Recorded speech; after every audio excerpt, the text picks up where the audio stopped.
So when Ellie sees her father's car, she starts freaking out and she knows something's wrong. So later that night, they plan to leave Santa Mira, and that's when the androids come and attack them.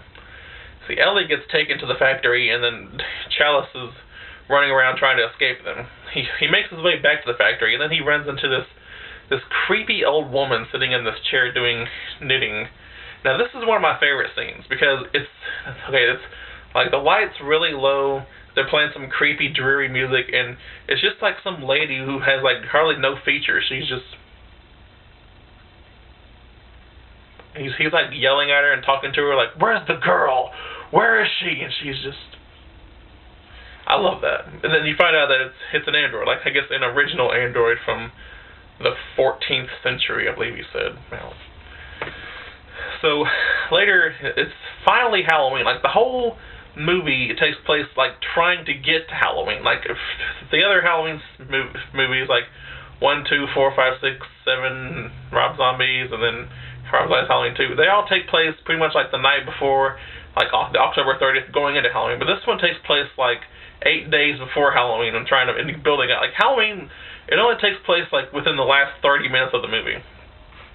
And it takes place on Sunday too, which, nowadays, I mean, I don't know if this happened back then or not, but, when Halloween's on Sunday, they have it on, like, the Saturday or, like, the night before, which I don't like that, by the way. It just does not feel like Halloween to me when they do that.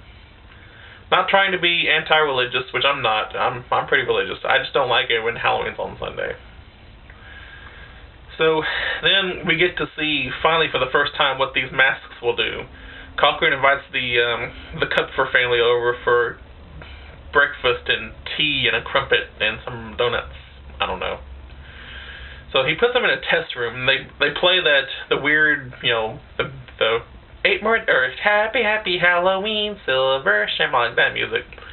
And then for some reason there's like this blinking pumpkin, like, it blinks on and off, and I guess the thing in the back is what sets it off. And we find out that it's from Stonehenge, the famous Stonehenge that Clark Griswold brutally knocked over in European Vacation. And they never really explain how they get it, that piece of Stonehenge there at the factory. All he said was, "We had a time getting it in here. You wouldn't believe how he did it." Now, Colonel Cochran, his character is actually pretty creepy. He's the right amount of, he's sadistic, and he has something about him. You can tell that he's not, exactly, friendly. And so he puts them all in this room, and then that's when the music plays, and then this thing goes off, and this boy the mask starts getting all slimy and ooly and gooey and oily, and you can see like snakes and bugs and crickets and spiders all coming out of his mouth, I think. And then the mom, she just passes out, and the dad gets bitten by a snake. So maybe the mom's still alive. So then they take Dr. Chalice to his room, which is like later in the day. Then they show this awesome montage of like all these kids buying Halloween, the Silver Shamrock masks on Halloween Day. It looked like they would have already had their masks anyway. They show like all these different states of, like all the different states, like Omaha, Nebraska, and Chicago, Illinois, or something. Which I thought would have been a cool idea if they showed Haddonfield, Illinois, like going across during the montage. But I guess they figured they would do that. And then they show all the kids like in all their Silver Shamrock masks, and they have to get home at 9 o'clock before the big giveaway. Which, what are they supposed to be giving away? I don't know. And then there are like different time zones. Wouldn't that be like one come on like at 8 o'clock, and then that they could warn people about that? And like, so it all takes place. We all have one, timeline now, or one, it's not no Eastern Central Time. So no. And another thing, the original is the night he came home, but in the tagline for the third one is the night no one comes home. But I thought the point of this one is to have everyone in front of their TV so they actually watch it, to watch the big giveaway and have all the kids have zapped their brains and turn to mush. So that's kind of off, isn't it, about the night no one comes home? Like, wouldn't they be, or unless they're going to go off anyway at 9 o'clock? I don't know. I never really thought about that. So Conal Cochran kind of gives Challis this speech about how Halloween used to be way back in like 2,000 years ago. So the reason it's called Season of the Witch is because Cochran is a warlock. He's a male witch, which is, I'm pretty sure he is. Because why else would it be called Season of the Witch? He tells them about the old Celtic lands and how they had their houses of wattles and clay, and they'd be waiting, and the dead would be looking in. They had blood sacrifices of animals and children.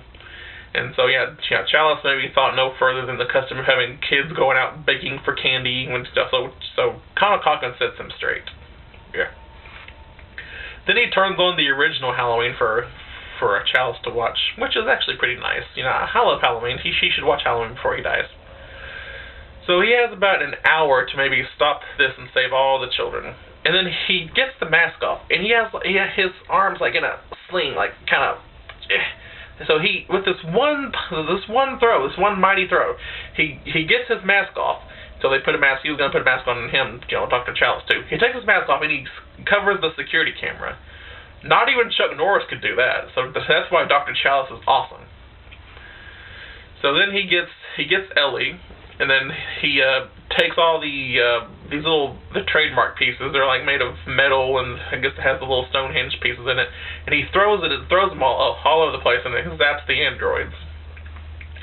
And then Cochran's just like, good for you. You stopped me. You really saved the day here. And then Stonehenge just kind of zaps him, and he kind of just goes off somewhere. I don't know if it kills him or if he takes him back to Ireland or what. I don't really know what the deal was. So Challis has maybe 10 minutes to save the day now. And then he realizes that Ellie, this girl he made sweet love to, has been turned into a robot. And this baffles me that a lot of people think that Ellie was a robot the entire time.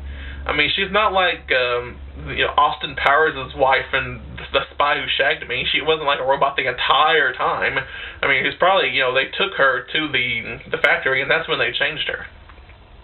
Yeah. So then, he makes it back to the gas station where this all started with Walter Jones. He doesn't want no trouble. And so he calls all the TV stations, and then it looks like they're going to try to stop it. But then the third channel, that's when something's up. And so he keeps shouting, "Stop it! Stop!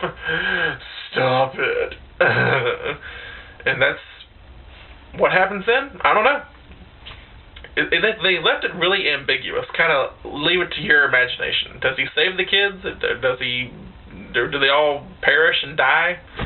We don't know. But we do know that a couple of years later, there's kids in Halloween 4. That's what matters, right? Okay, so I probably spoiled everything for you, and you've probably already seen this movie a bazillion times. There's probably a lot of people. I know a lot of people are never going to let it go that Michael Myers wasn't in this. I get that. I understand that, but you're stupid. And then there's a lot of people that are open-minded, and they just accept that it's a really good movie. It's a standalone movie with the Halloween 3 title, which you're awesome, by the way. And actually, I wouldn't mind having a Halloween 3 poster somewhere in here if I can find room for it. I have a very limited amount of space. Yeah. Oh, the grade. Just to piss off anyone that hates this movie, I'll give it an A+. Because that's the kind of man I am. I'm always giving. I give this an A+. A+. Yeah. So, if you haven't ever seen this movie, Halloween 3 Season of the Witch, I implore you, I am begging you to just give it a try. You might actually like it. Just put Michael Myers on the back burner, and you might enjoy it. This is Halloween 3 Season of the Witch.